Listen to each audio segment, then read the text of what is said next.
pleasure to be here. So this talk is about the impact of singularities, of canonical surface singularities, on the bigness of the cotangent bundle, and then the impact on understanding the geography of surface with big cotangent bundle. All right.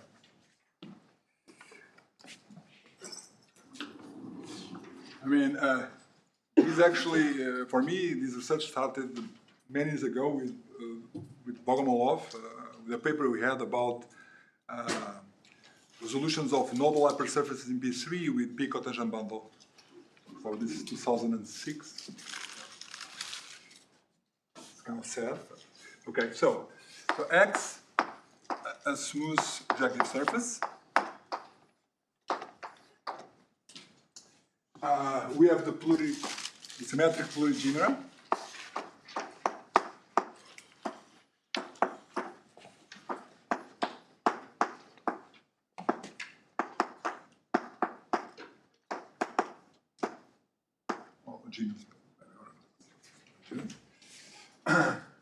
We know that symmetric plurigenera are birational invariants, but they are not deformation invariants.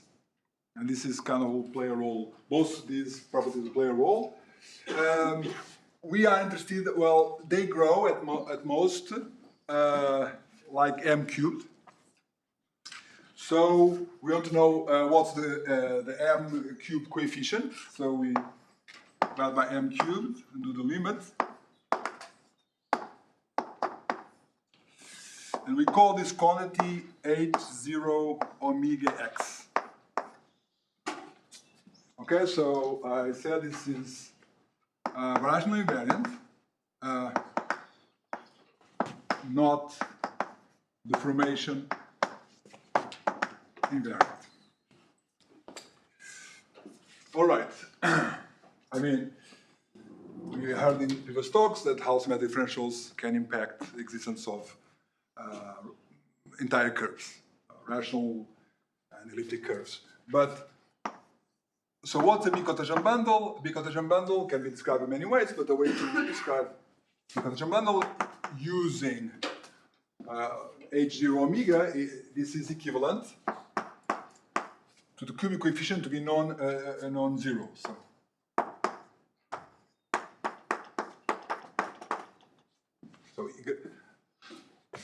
you're saying the numerator is the plurigenus, or the No, I knew when I did this. No, that's why I first I wrote this. Remember? Yeah. So the symmetric plurigenus is just the top. Is the numerator. I didn't, but it's exactly. I tried to do it in order, but to avoid that, yes, true. So, so if this is so if it grows like m cubed, then it's big.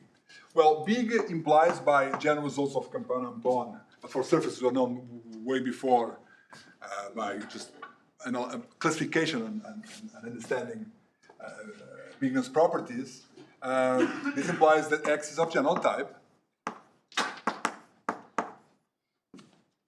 But the connection with this, well, my talk actually connects both directions, the singularities and hyperbolicity. There's a connection between bigness and hyperbolicity properties by McQuillan. That this implies that exists some proper subvariety of X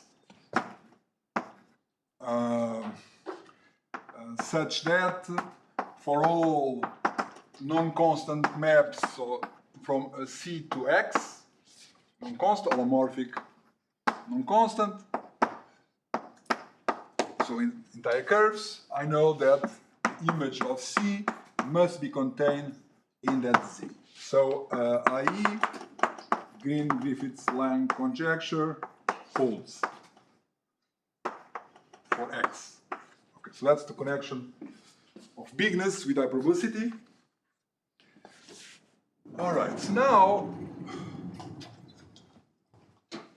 we want to understand when a surface has big cotangent bundle. So now, Riemann rock is a Brook formula plus vanishing from Fedya, from Bogomolov, which has to do with the stability of the tangent bundle, follows that H2 of the M-symmetric power of the cotangent bundle is going to be 0 for M bigger or equal than 3. So asymptotically, it will be relevant. This is Bogomolov. 78. So these two things imply the following things. It implies that H0 omega x is equal. So, I mean, Riemann Roch as a proof is telling me how the Euler characteristic is given by some expression in the Shan classes, some topological expression. The m cubed part of that is the coefficient is the second sacred number of x divided by 3 factorial. So that's what I get here. And then I get, of course, something coming from H1, how H1 grows. So this is equal to the limit. So this is how H1 of M-symmetric power of cotangent bundle grows with M. It grows again at most cubically. And this is exactly that cubic coefficient.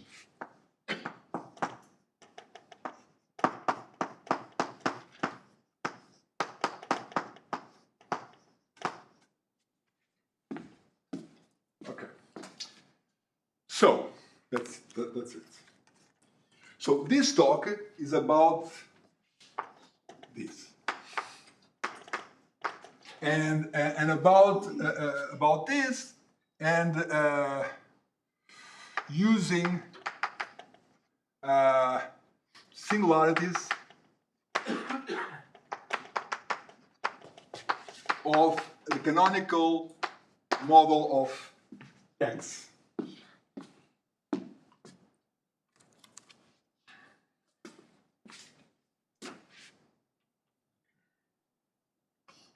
Let's say again, by the same flow, if I told you that this is not deformation invariant, this is clear a deformation invariant, so this is not a deformation invariant. So this changes, as I change complex structure, this will change.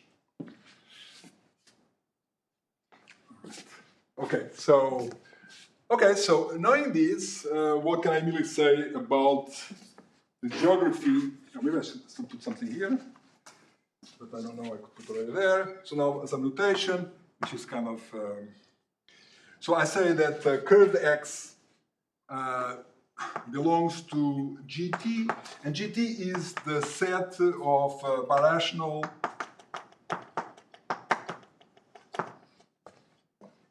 classes of surfaces of general type.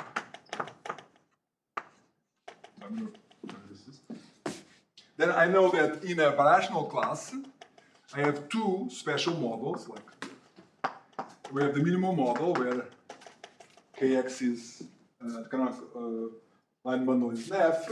That this is smooth, but you have then a representative where the canonical class is ample. Then it does not need to be smooth. That's called as canonical. It has canonical singularities. So this one has canonical singularities. I mean, if it's singular. And these are sometimes also called ADE, rational double points, and so on. Same, and different names for them. Okay. Some kind of notation also that might be useful later. And, when I talk about topological invariant of the curved X, this is set up to be the topological, corresponding topological invariant of the minimal model, of the minimal surface. Okay? So, for example, C1 squared of curved X is C1 squared of X min. Okay, so whenever I talk about this, because I'll do that. What else? I say, for example, that the cotangent bundle of curved X is big that's same thing as it's that any smooth representative is big, has big cotangent bundle.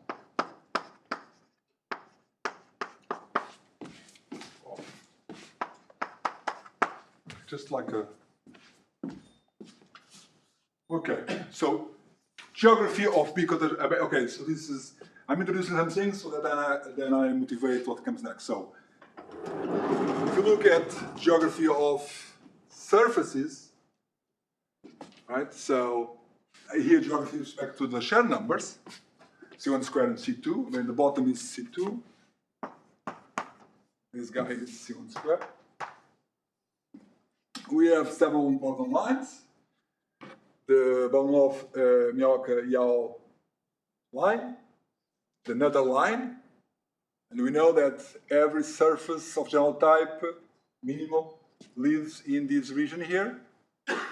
And there are some lines that are important. This one here, this line here, where the slope is equal to 1, is the line where the second number is C1 squared minus C2. So above this line, the second number is positive.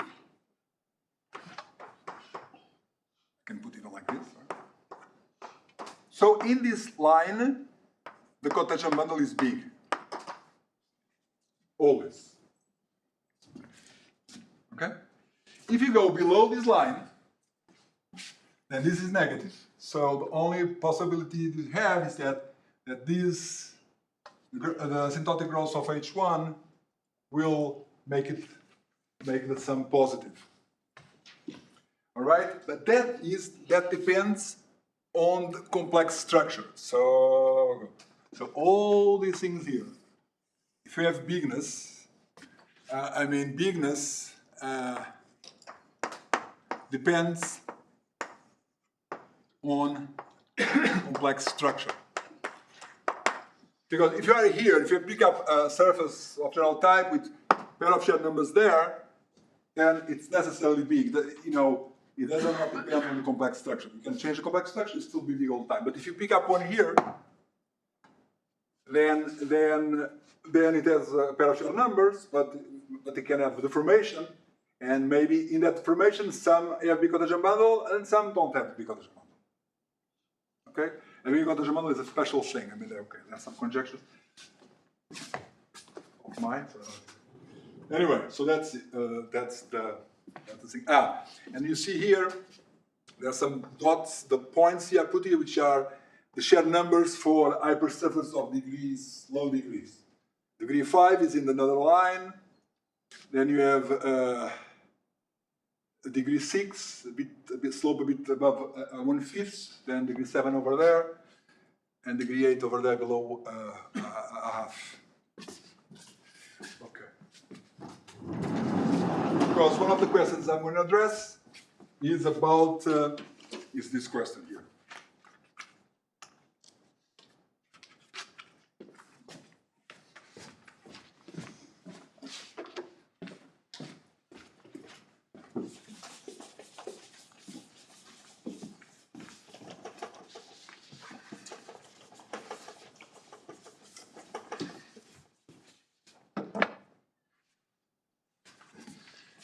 The question we're going to address is the following one. Question 1. Let's call this the deformation equivalence class of a smooth hypersurface in P3 of degree D. And then the question is, what's the minimum of the degrees for which there exists some surface deformational equivalent to a smooth hypersurface of degree D, where the cotangent bundle of X is B.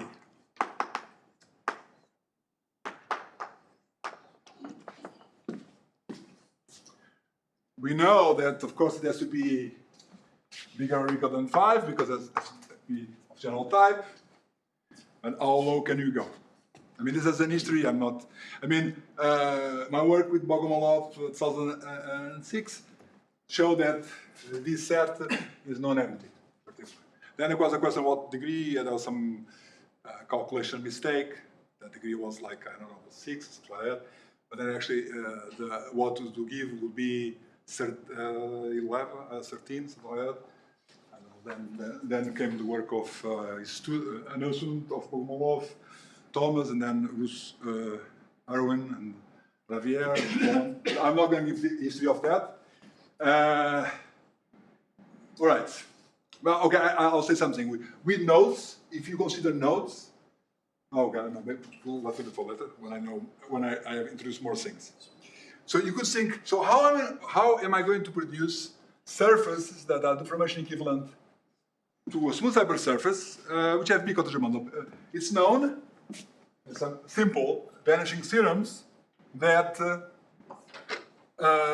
smooth hypersurfaces in P3 do not have symmetric differentials.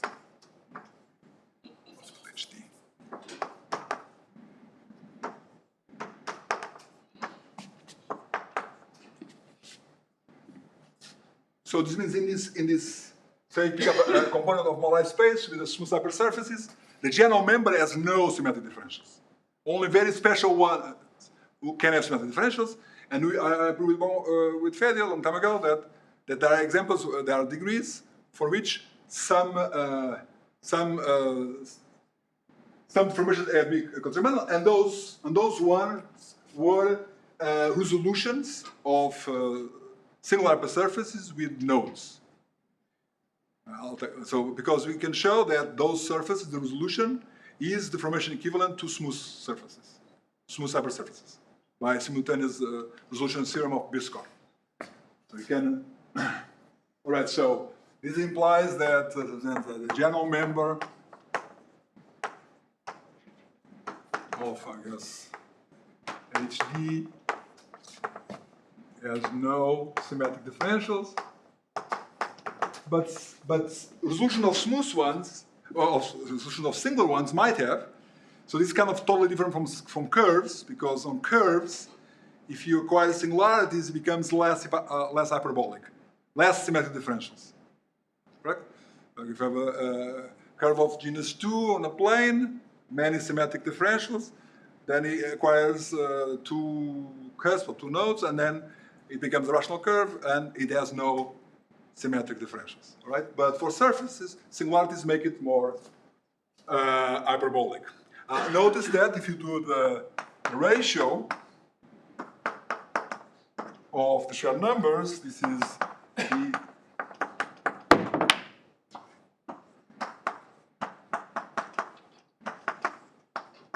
this is always less than 1. In fact, goes to 1 as d goes to infinity. And you see here in the picture that the ratio is going up. I mean, then it's still below a half, but eventually goes to 1. So you could think that the more, the higher degree, the closer you are to the place, to the region where they have still below the one where topologically you can guarantee bigness, but it's getting closer to that. So you could think that hypersurfaces of high degree will be easier to find examples of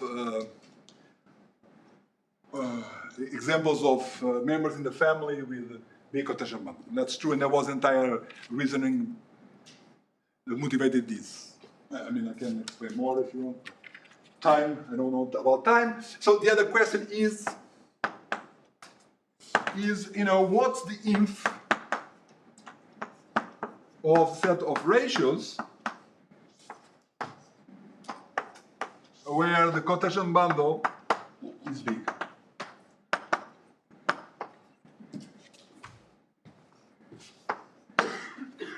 So how low can I get? How can I? I don't know. If you have some intuition about that. All right. So these are the two questions that I want to address.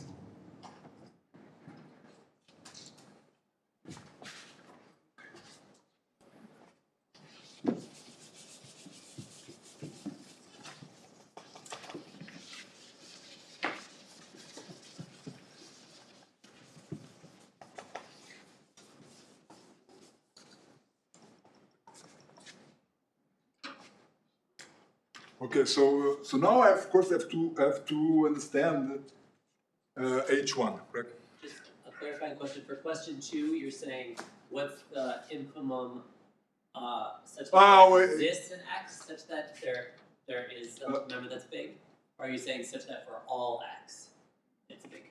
No, that there is an X. That there exists an X, okay. So I look at all the ratios of shared numbers for surfaces with big cotangent bundle. And I mean that, so remember that those are the minimals, correct? It's minimal. And I put the curved X rational class, but that's the minimal surfaces. Because if you don't consider minimal surfaces, you can send the ratio down. I see. Okay, but they are minimal. The tilde, the curved X means you look at the minimal model. Okay, in case you don't get confused. Okay, so now there's a theorem work I've done with my students, Johannes Arcega, myself, and Michael Weiss. Come on, quickly here. Just as one thing, if I'm X is a normal projective surface, orbifold. Orbifold surface means that the singularities are quotient singularities of general type.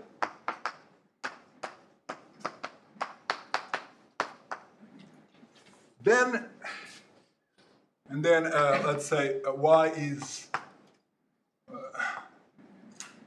the minimal resolution of X.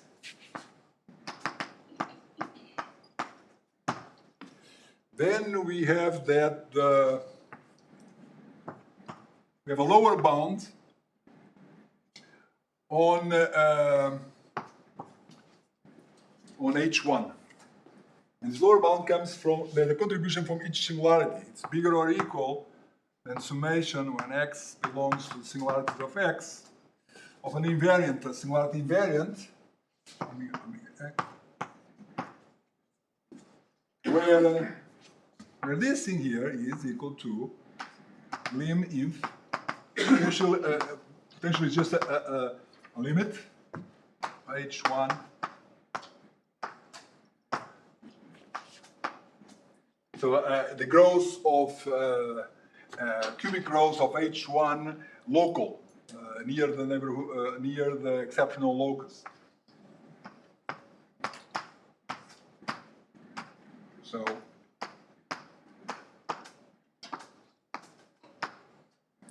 it's the minimal resolution of a germ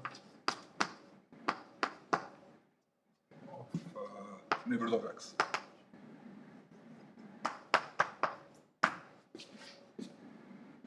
Okay?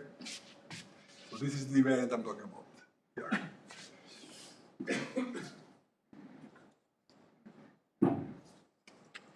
Any questions? So of course it's important to calculate those invariants. I mean, the proof of this, I guess it's online already. No. So the proof of this involves Lorentz spectrum sequence and some more exact sequences, and then it has an important thing that we have to prove vanishing of the Bogomol's vanishing for these. So we, in the proof, we have to show that this is true. So this is the reflexive symmetric power of the cotangent bundle. Okay, because here we have to consider reflexive sheaves and not vector bundles. When they are orbifold vector bundles, and so when you do symmetric powers, it can not become an orbifold vector bundle, so we have to do the double dual of it. So there's an entire theory here. I'm not going to go there. But the important is that we have these invariants. Each singularity gives a contribution for the growth of H1, the cubic growth of H1. Right? That's the point here. Now,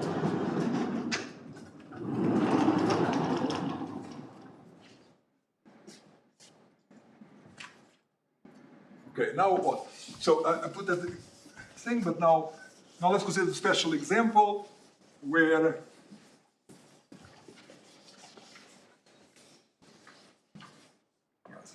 speed up. So I have here X, birational class of surface of general type. We have your two models, X mean, X canonical. So there's an example like that, correct? Because the canonical model is an orbifold surface of general type. Singularities now are just canonical singularities, are not just generically quotient singularity. And so in that case, we have that H1 omega theta, which is just H1 omega of X mean. It's going to be bigger or equal than the summation when X belongs to the singularities of X canonical of H1 omega X. And this thing here, I'm going to call the localized component of H1 omega of X. Because if I roll the entire proof here, we know there are two pieces. I'm going to now go maybe quicker. So what I'm going to do later is that I'm going to calculate these invariants for AN singularities. All these results I'll describe today follow from what I know about these invariants for AN singularities. Okay? I mean, there are more results, but that's what motivates a lot of these things here. So basically, I have a very good understanding of this localized part. But this thing here, or this, if I'm about this, really, well, I know it's going to be bigger or equal than two pieces. The localized H1, it's bigger or equal, but in fact, it probably is equal. Right? I just don't have to prove that.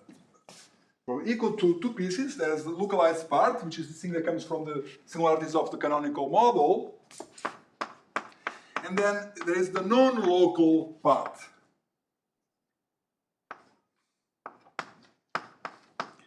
And this one here is lim inf. Again, it could be just a lim. I don't know. It's lim if the surface, if the canonical model only has AN singularities. This is a equality, and these are all. Everything is the limits of this thing. H1 X canonical push forward of Sm omega X mean. This is the non-local part. So we have a local part that only has to do with the singularities, localized, and then there's the non-localized piece, which is this one here. You have to do over n cubed. Okay. I'm only interested in the symptotic piece. That matters, the cubic piece. All right, so that's the. All right, so from here, of course, follows immediately. It's the canonical model singularities criterion that says if I have X is a birational class of general type, if I have that the second number of X over C factorial plus the localized part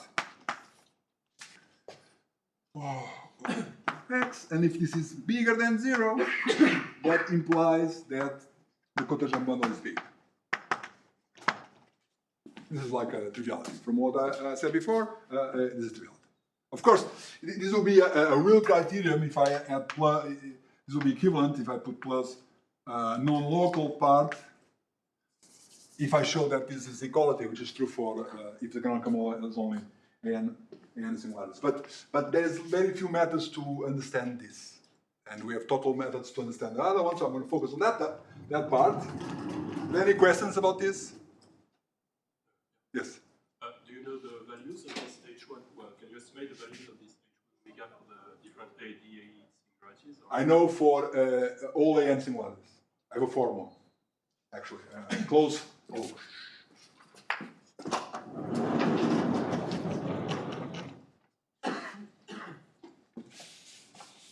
Okay, so I have to be careful with time.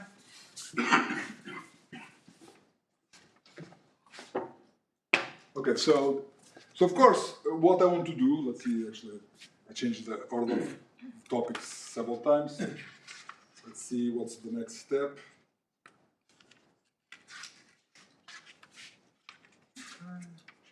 Okay. Okay, now comes here the thing I have already hidden here, because as you see, I'm not a fast writer.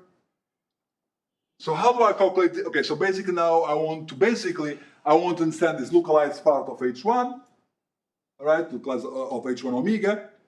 Of course, to understand that, I have to be able to know something about those invariants. And I'm going to show here what we know. Some of the things we know. So to figure out what we know about those invariants, to calculate, to kind of a hint. I mean, some part of here is a paper in the archive somewhere at the end of December last year.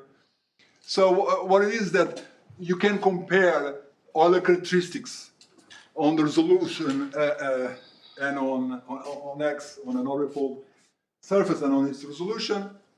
There's many results, many error terms. So this is comparing the Euler characteristic of the reflexive symmetric M-symmetric power of the cotangent model on the singular surface to the Euler characteristic for the M-symmetric power on the resolution. And there's a correction term which are called the local Euler characteristics. This was introduced by Wald in 93, 92. There's a correction terms here.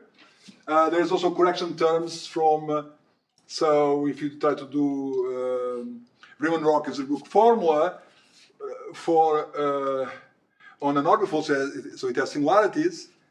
Now this sheaf is now an orbifold vector bundle.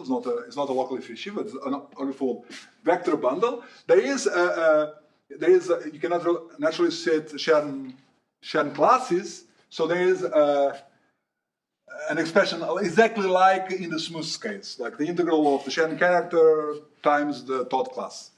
And you have those Scherm classes defined for orbifolds. All right, so you can have this expression, but this is not true. Like in the smooth case, this is true, whatever the integral here. But for an orbifold, that's not true. There's correction terms, and these are the correction terms. The name for the correction terms. And then there is another relation between the Euler characteristic on the resolution and the orbifold Euler characteristic, the integral. That for the singular one, and the correction are exactly some local relative Scherm classes.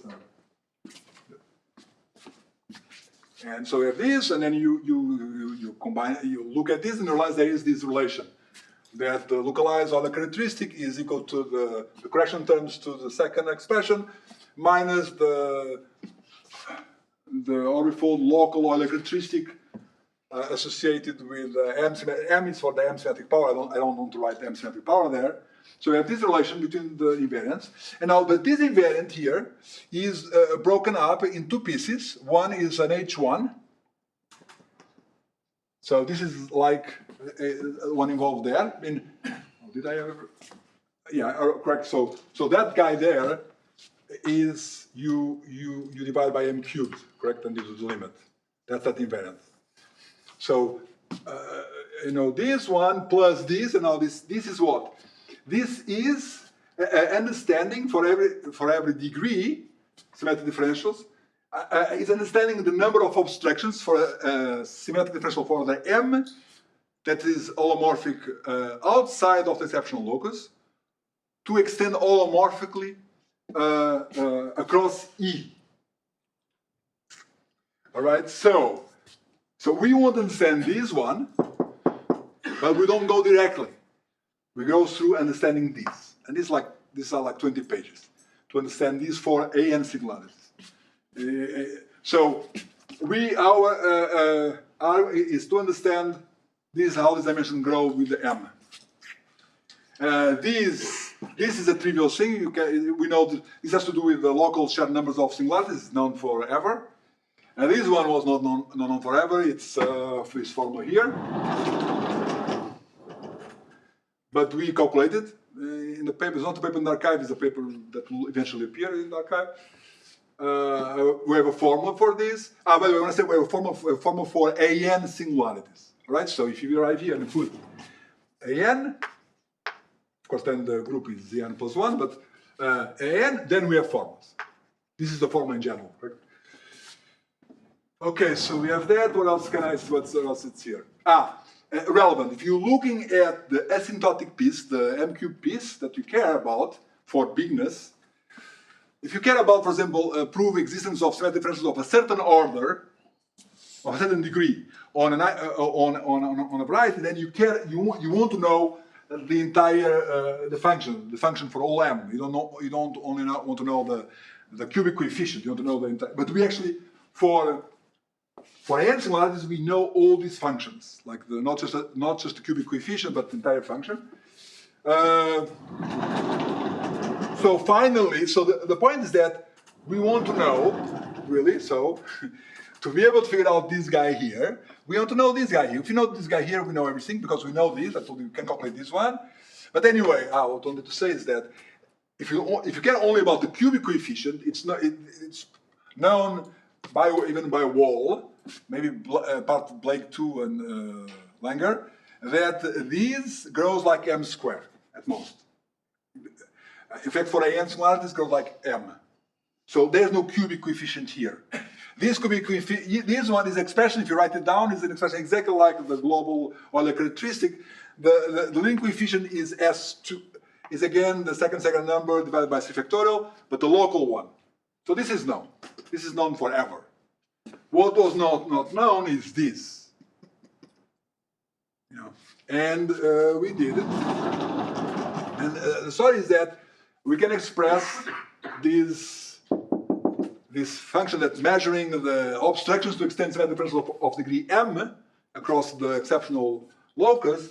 Well, that's given by a weighted lattice sum over a polygon. A polygon that depends, this is the polygon, that depends on n, on the level of singularity, A1, A2, A3, A4, and m, the degree of this, the degree of symmetric differentials.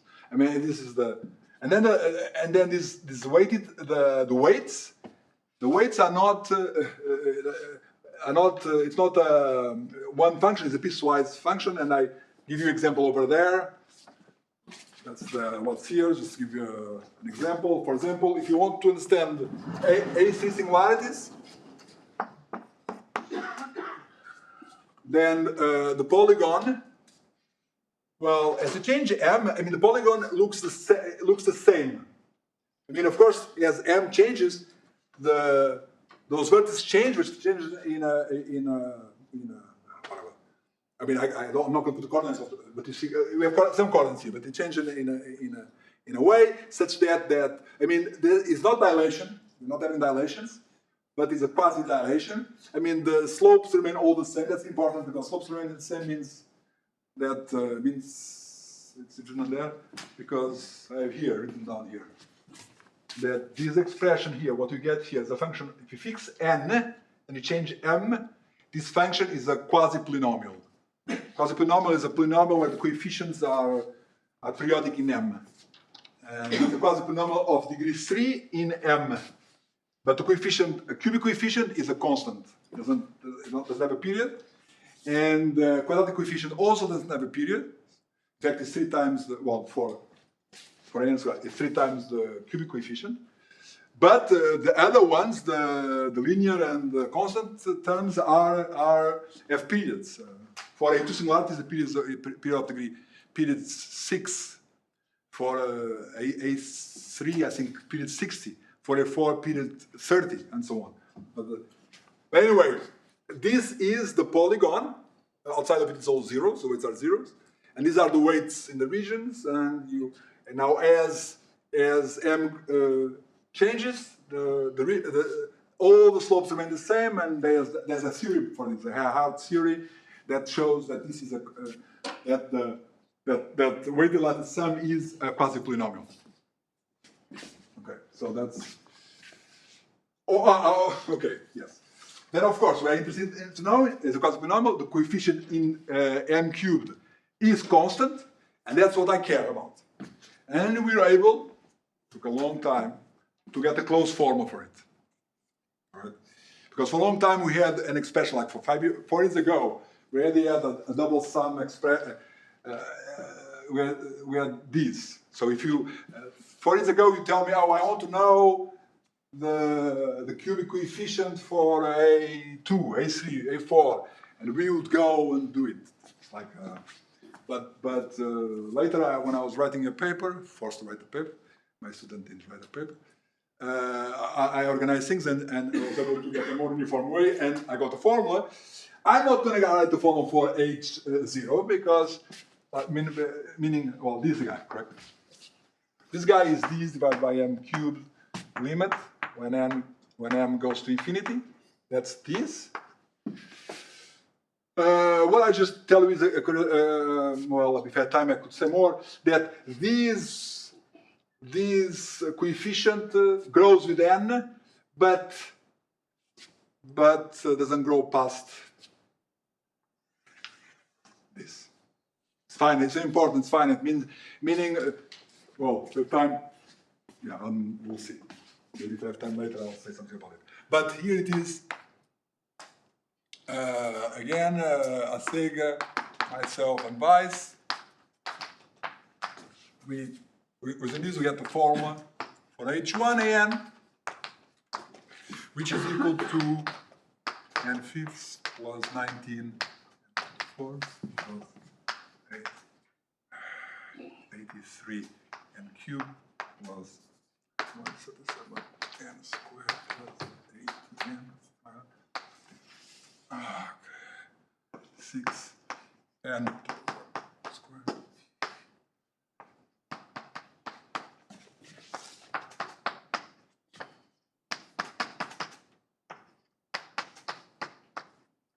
So this is the formula for the invariant.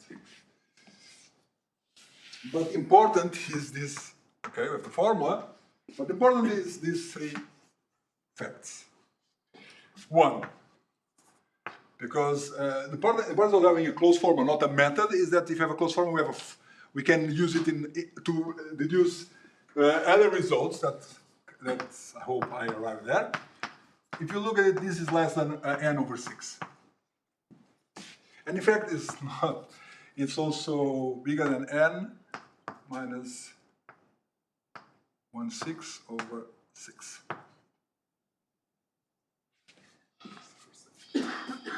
So it's really really very close to n over 6.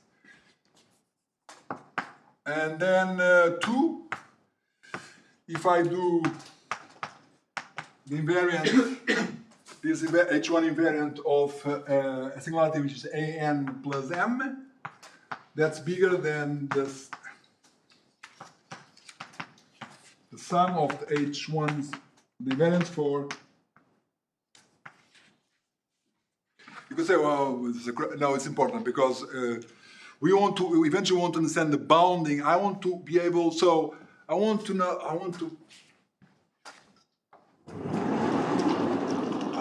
to bound this guy. I know this. Now, if I know the invariance, how do I bound this? I need to control the singularities. There is some bound on the singularities. There's bounds on the singularities. If I know the shared numbers, I can bound singularities. But in fact, for us, there's two ways to bound singularities. One is by bounding singularities like a Mioka, which bounds basically the sum of the local second Shan local C2, the C2 of the singularity, second shared number of singularity, or you can bound the number of -2 curves. And so, and in that respect, it's important this result, because this is telling me that, say I bound the number of -2 curves, so I know the shared numbers, and in fact it's going to be a Hodge bound, or Hodge-Fredko bound, will tell me, if you have those shared numbers, you can only have 16 -2 curves. Then you would think, well, I have 16 -2 curves, how do I organize them? In 16 A1s or in 8 A2s or so on. And this tells me that you should do, if you can choose, if you have no other information, you should do an A16. Only one singularity. You should not do 16 A1s, you do an A16. A16 is better than 16 A1s for the local H1. All right, that's the point. And the other one, is that, I mean, previously to this work, there was another criterion for bigness. I mean, which is a criterion of Irwin and Rabier, where basically, I mean, they didn't write that way, but if you rewrite what they wrote, they have something. Do I still have my criterion here?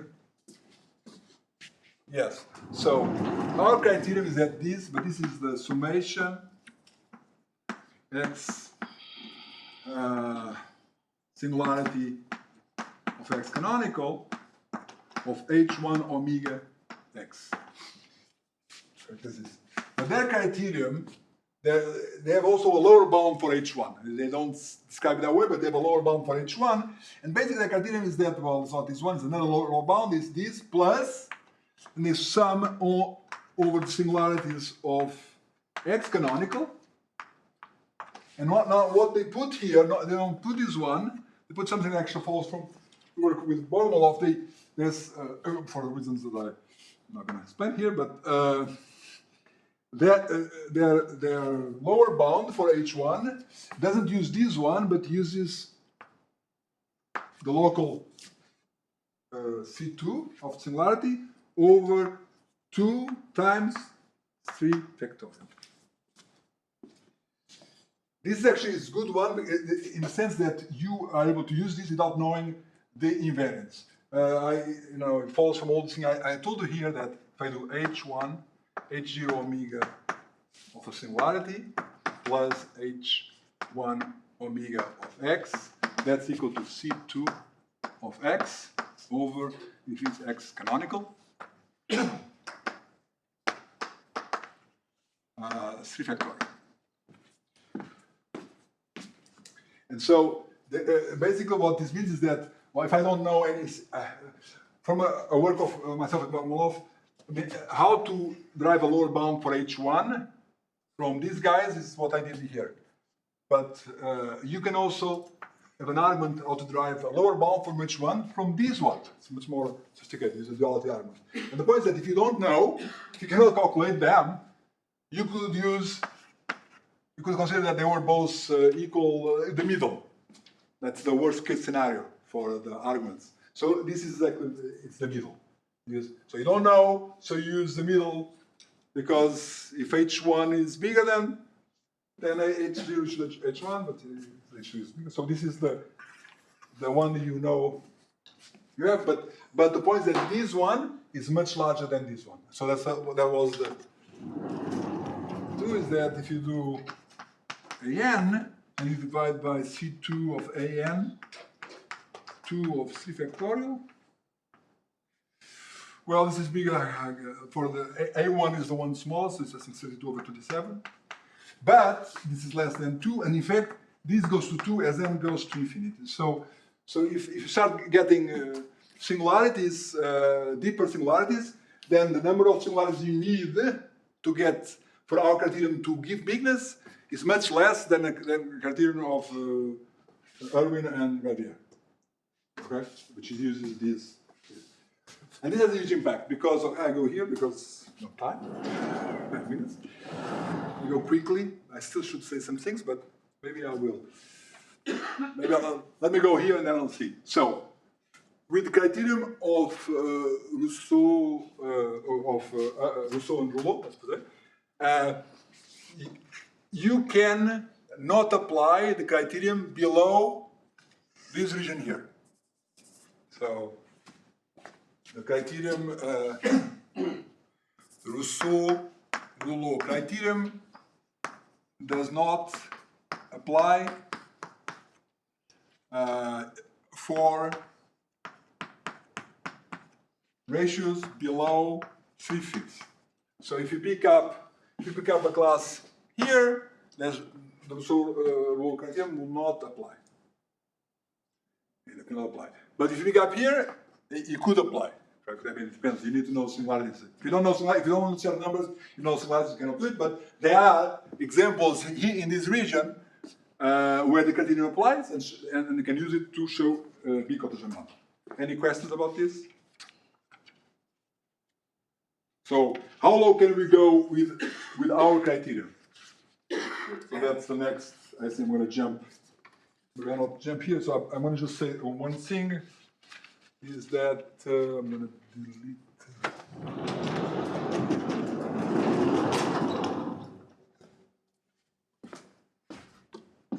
So if you want to bound the localized H1, you have to bound the number of -2 curves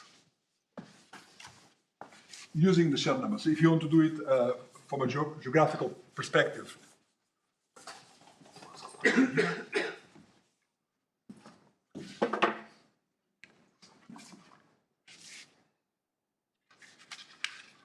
Okay, so topological bounds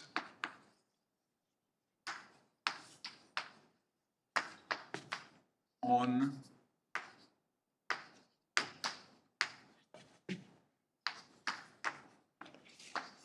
well, the thing is that bounds on the number of -2 curves possible in that birational class, and this is by definition the number of -2 curves on the minimum model of that birational class. Right? You look at the minimum model, you count the number of -2 curves, and that is rho -2. Well, these bounds follow from 1 and 2 above that these bounds the localized H1 of x.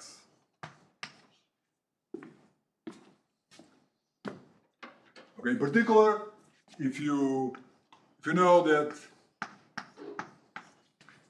rho -2 of curve x is less than L, then by 1 it tells you that the localized H1 omega of x is at most L/6. So now, of course, to bound these, I need to bound the number of -2 curves. So there are two bounds. Okay. There's a Miyaka bound.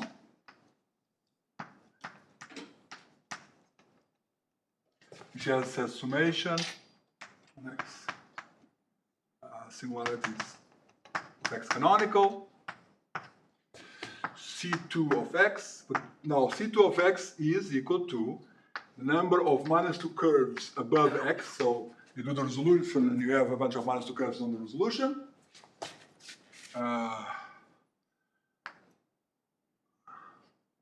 Plus 1 minus 1 over the order of the log of a group of x.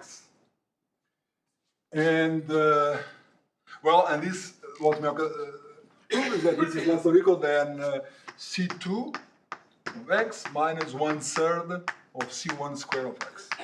That's, so you clearly see that you can bound the sum of the local C2s using the global information, the global shared numbers. So this bound is perfect for the criterion of Irwin and Ravier, because it's exactly this is bound exactly what they can the lower bound for H1 they have. But for me, if you want to bound number of -2 curves, this is actually not a good bound. The stronger bound is just the one that comes from Hodge theory, which says that rho -2 of is equal, which is rho of x min, yes, sorry, is less or equal than rho of x min, the Picard number of x min minus 1. I mean, there's the ample cluster, you cannot, it's not a minus occur. And this, of course, is less or equal than h11 of x min minus 1. And this one, you can, we know how to bound these using the shell numbers. It's 5c2 minus c1 over 6 plus b1 plus b1, I'm not going to put the x, minus 1. That's the bound. C1 squared, sorry. And you can see that, that this bound, Hodge, is less than Mioka.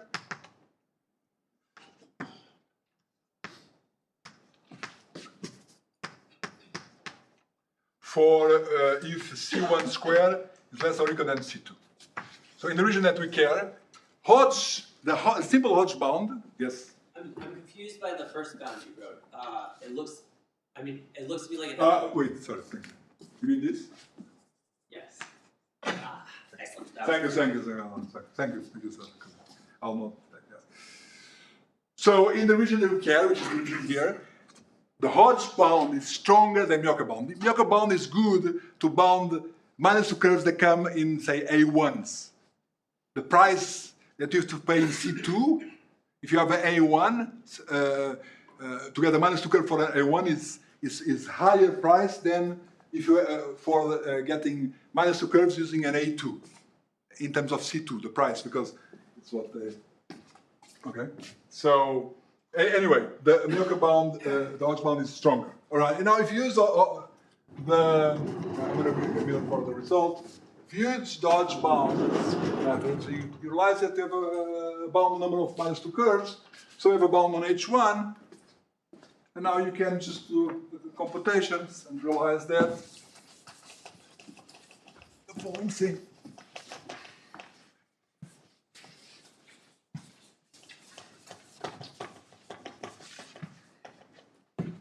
Oops. Realize that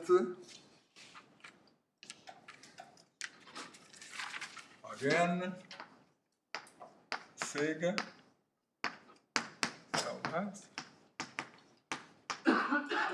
That if X is a surface of general type, rational class of general type of type A, so only AN's singularities,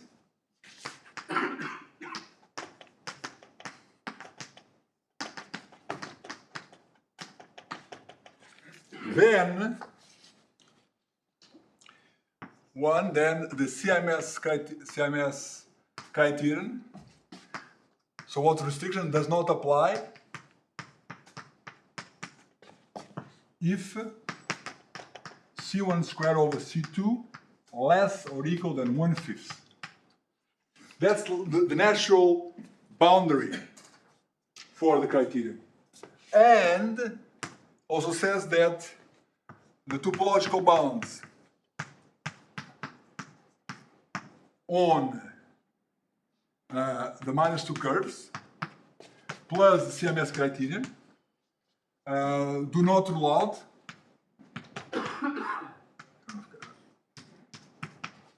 that inf C1 squared over C2 X where the cotangent bundle is big equal to 1/5. There is no obstruction. I don't know any obstruction to arrive to 1/5. Okay, now, even though I tried, I'm below in time, but I'm going to go quickly just say, can I say one examples? Or is it because I need to say examples. Okay, maybe I'll. So this is all theory, but there's no examples, right? So what do we want to do? So we have, here I worked all to figure out upper bounds, so restrictions to the criterion. Now I of course, I have to say why criterion is good, correct? What's good, right? So to be able to create examples of big cotangent bundle, you have to have constructions of surfaces with many singularities. And if we consider, for example, I'm just going to go quickly, and if you consider D cyclic covers of P2 branched along D new lines in general position,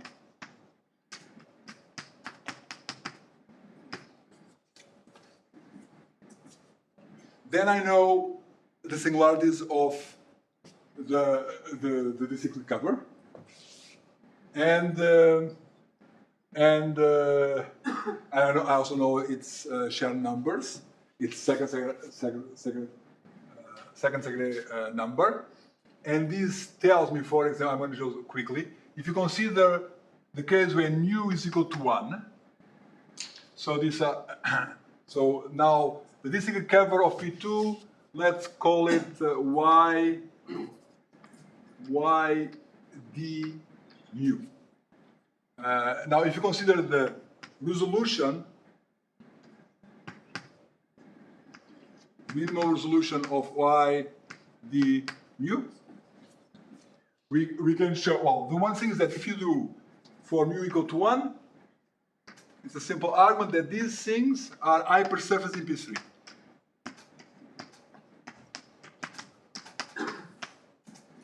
And it's very easy to count the singularities. So you have the lines, they meet at D minus 1 over 2. These are the meeting points. Above each meeting point, and you have a D cyclic cover, you get a D minus 1 singularity. So these examples give examples of hypersurfaces.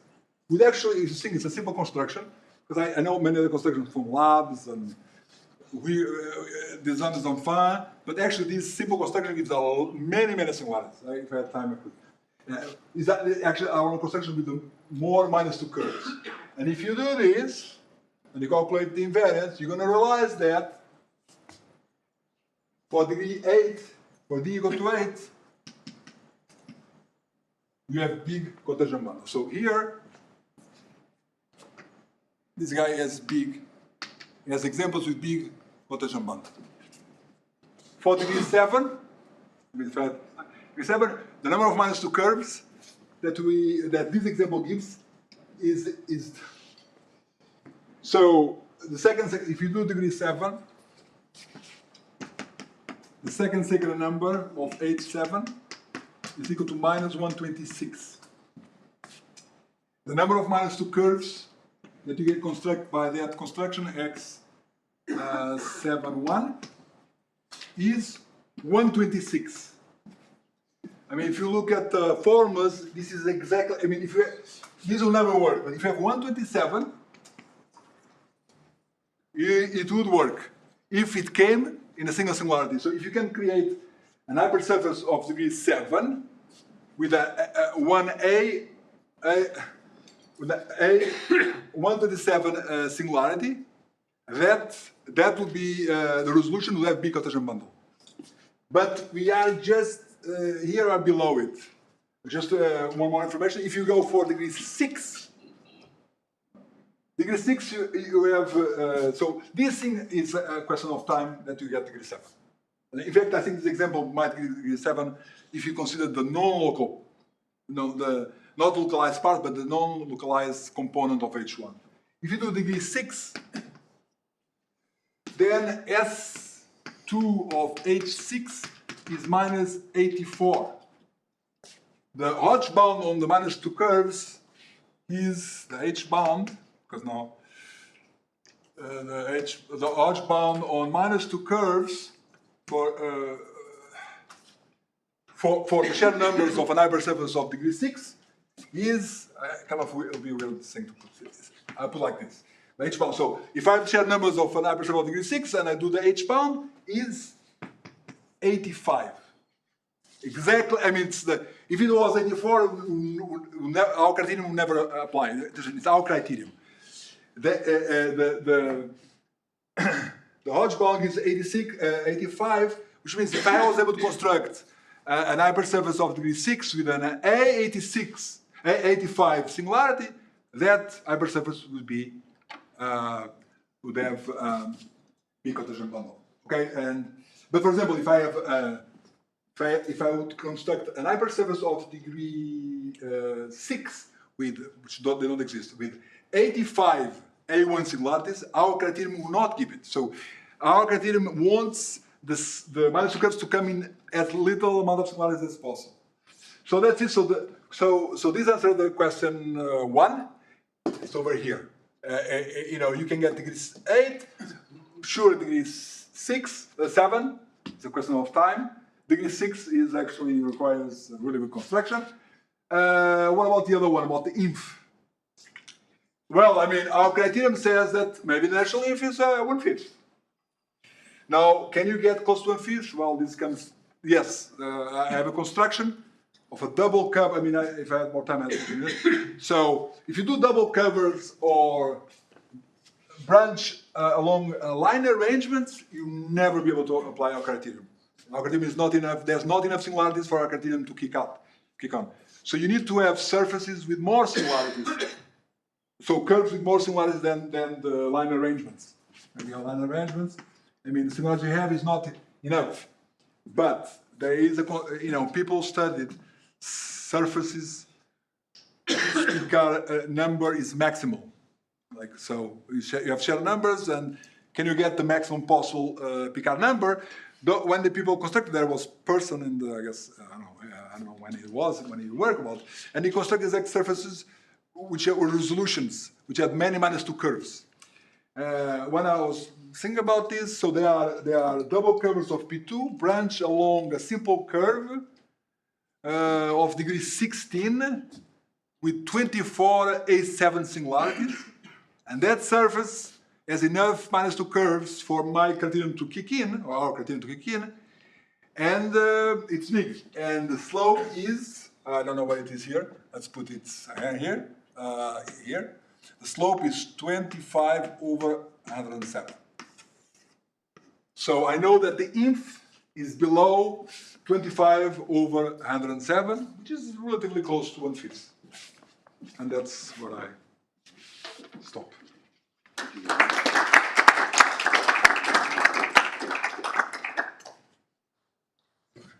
So you can't get an example below 1/5? No, I have conjectured that you cannot do it. I have conjectured. I think I can prove, for example, in many examples, that if you are below 1/5, the general member of the family will not have big cotangent bundle. The problem is because if you want to, for them, even like the quintics, correct, they are here, below 1/5. I mean, the problem is that I don't, you know, I know that the singularities that I can have on a quintic upper surface will never be enough. But maybe the local piece can, the non-local piece can help. So it's difficult. You have to understand not only we have to understand all possible specializations of a member in that family. So you pick up the shared numbers over here, and then it has deformations, and then you have to understand all possible special members of that family. Star members that can have many -2 curves, many singularities. It's complex. It's much harder to actually. But what I'm able to prove is general member on the family. It does not have big cotangent bundle. Yes. Other questions? Oh, do you have a sense? Is there anything like this that you could do in higher dimension, like for 3-folds? Is there? That's possible, but I've been focused on surfaces. Yeah, of course. I mean, borrowing your question, you could ask me, you know, you did the AN, why not? You should do the other ones, DN and EN, because if you do them, then it's theoretically just you have the big picture. It is true, but and one should do it. A student of mine should do it if we have the courage, because it might not be trivial. But I don't know, for example, if knowledge of the invariants for the other canonical singularities, that one should do it for theoretical reasons. I doubt, from the constructions people can do, that you will be able to get better results than AN. I doubt. I think AN would be well, whatever result you get from AN is as good as from the other ones, but it's, who knows? Until I calculate the invariants, I don't know. In the opposite direction, is this method to bound the possible singularities?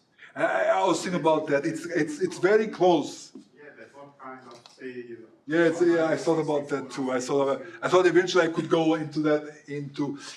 I've not because many of our restrictions are very close to the restrictions from the bounds we know.